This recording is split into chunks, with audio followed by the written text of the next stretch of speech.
नमस्कार दोस्तों, स्वागत है आप सभी का। आज हम बात करेंगे बुद्धिस्ट मॉन्यूमेंट्स के बारे में। नाम से ही पता चल जाता है कि हम ऐसे मॉन्यूमेंट्स, ऐसे स्मारक और संरचनाएं के बारे में बात करेंगे जो गौतम बुद्ध के जीवन से संबंधित हैं। 600 BCE से 600 AD तक की जो टाइम पीरियड है उसकी जानकारी के लिए हिस्टोरियंस ने जिस सोर्सेस ऑफ इंफॉर्मेशन का उपयोग किया है उसमें बौद्धिज़्म, जैनिज़्म और ब्राह्मण लिटरेचर के साथ ही साथ हिस्टोरिकल मॉन्यूमेंट्स एंड इंस्क्रिप्शन शामिल हैं।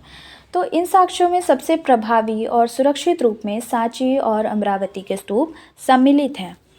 अब ये जो स्तूप है, स्तूप का नाम लेते ही हमारे दिमाग में आता है कि ये बुद्धिज़्म से रिलेटेड ही मॉन्यूमेंट्स हैं। स्तूप वैदिक काल से ही भारत में प्रचलित थे और ये एक शवाधान टीले हुआ करते थे। शवाधान टीले का मतलब है कि इसमें मृतकों के अवशेष और राख को रखा जाता था।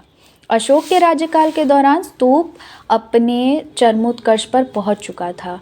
उनके राज्यकाल के ही दौरान उन्होंने 84,000 स्तूप बनवा दिए थे।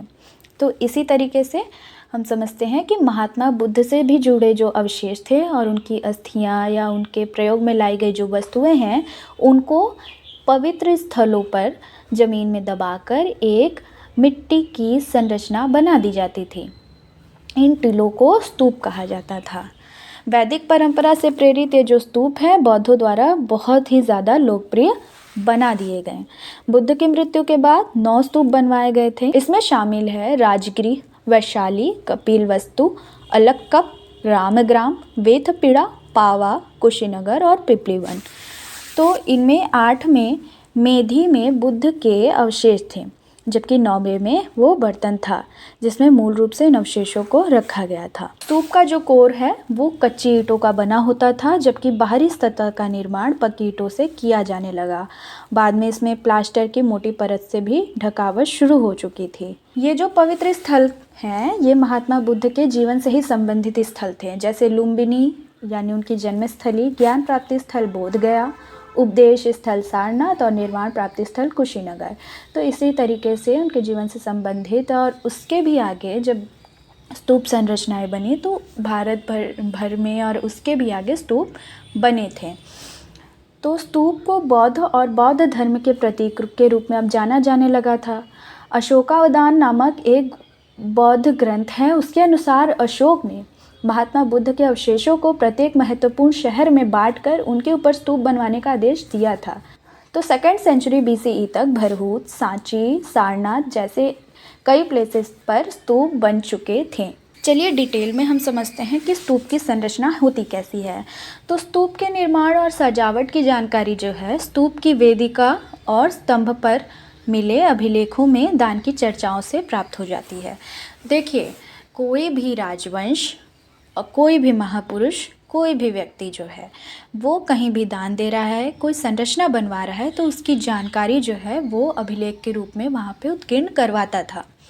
तो जैसे कि सांची या अमरावती का स्तूप है, वहाँ पे उनकी जो वेदिका है और पिलर्स हैं उस पर ऐसे इंस्क्रिप्शन मिले हैं जिस पे दान की चर्चाएं की गई हैं और जिस राजवंश के अंतर्गत बनाया गया है उसके भी चर्चा मिल जाती है। कुछ दान राजाओं के द्वारा होते थे तो कुछ शिल्पकारों द्वारा होते थे, कुछ व्यापारी की श्रेणियों द्वारा होते थे जिन्हें हम गिल्ड्स कहते हैं, तो उनके द्वारा भी दान दिए गए थे। बाद में प्रारंभ में जो स्तूप हैं ये मिट्टी के टीले होते थे और हाफ सर्कल होते थे, अर्धगोलाकार मिट्टी का टीला था जिसे हम अंड कहते हैं। सिर्फ इतनी संरचना को हम अंड कहेंगे।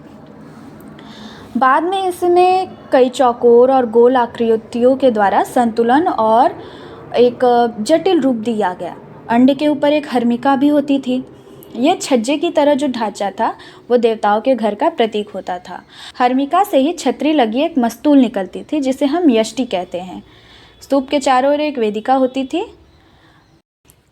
तोरण द्वार से उपासक जो थे वो प्रवेश करते थे। तोरण द्वार यानी गेटवे, इससे उपासक जो थे वो प्रवेश करते थे और स्तूप के जो दक्षिणावर्त परिक्रमा करते थे।